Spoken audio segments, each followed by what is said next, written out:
Hello students. Presently we are discussing concept of health topic under health education and community pharmacy. In the last lecture we had a discussion on indicators of health.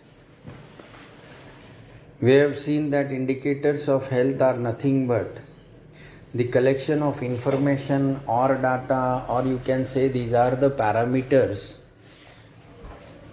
which the information of which is being collected through the community or society from various sources, and which indicates the health status of that community, which helps to indicate the health status of a community. Some of them may be direct measures of health status, some of them may be indirect measures of health status.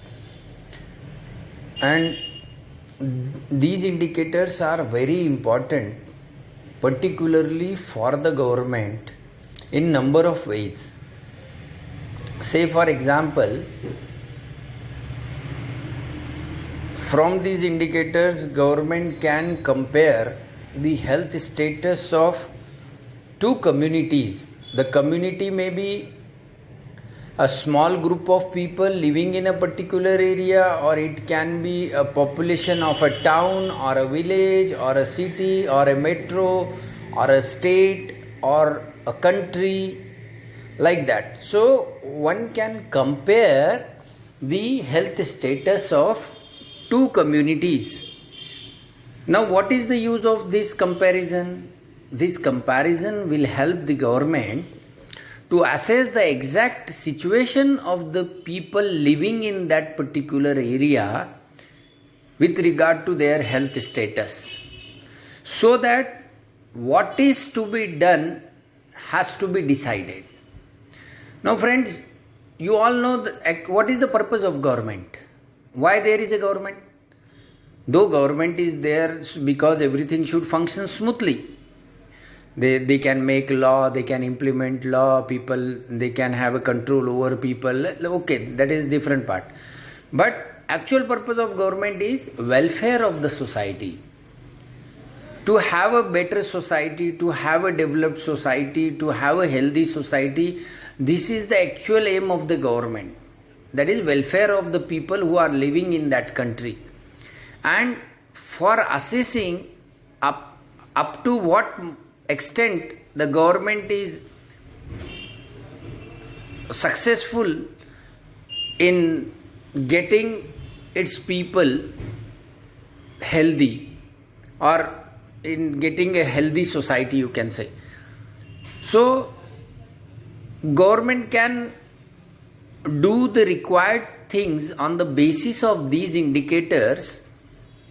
We have seen that allocation of man, machinery, money can be decided on the basis of these indicators.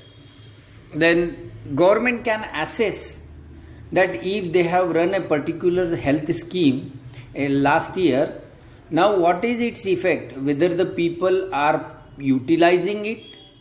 If they are utilizing, then what is the outcome? Is there a better condition of health because of that particular scheme? So whatever scheme is being launched by the government, they can do its analysis or its assessment.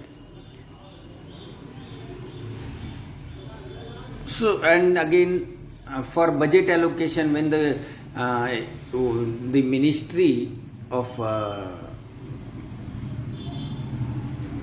Finance Ministry particularly, and Health Ministry, when they decide how much amount is to be spent through a particular in a particular period on health schemes, this allocation of budget to various states is being decided on the basis of these parameters, because they can know what is the exact situation of health of that particular state, what are the needs of that particular state.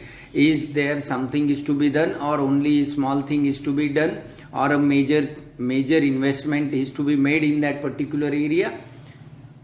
Because see, the health minister, finance minister, they all are sitting in Delhi. But from these parameters, they can even know the status of any particular area of this large country. Then we have gone through the important health indicators, that is mortality indicator, morbidity indicator, then disability indicator, nutritional status indicator, healthcare delivery indicator, then utilization rate indicators, social and mental health indicators, environmental indicators, socio-economic indicator, health policy indicator, other indicators. And we have seen that some of these indicators may be further subdivided. So you may have sub-indicators also. Now we are switching our discussion to another topic under this chapter, that is concept of disease. Now friends, in the introductory discussion about the health,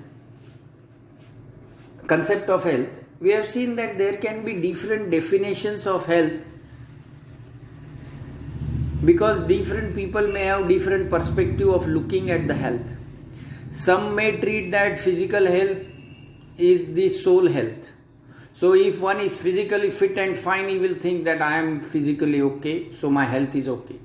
But we have seen that one need to look at mental health, social health, then spiritual health of an individual.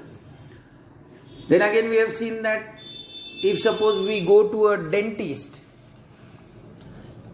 he will say that if he is having a problem with the teeth, then according to me he is suffering from a disease of teeth. If you go to a cardiologist, he will diagnose, or he will have an examination of your heart's working, your blood pressure, etc., etc., and then he will come to a conclusion that yes, your heart is not functioning properly, so according to me you are in a disease state. So different definitions can be possible, and even in simple words we say that disease means without ease, when one is feeling uneasy, or you can say uneasiness, or disease is just opposite of health, right? So to have a perfect definition, we must look at the definition of health and just add a simple sentence before it, and the definition becomes: disease is any deviation from the normal state of complete physical, mental and social well-being. Any deviation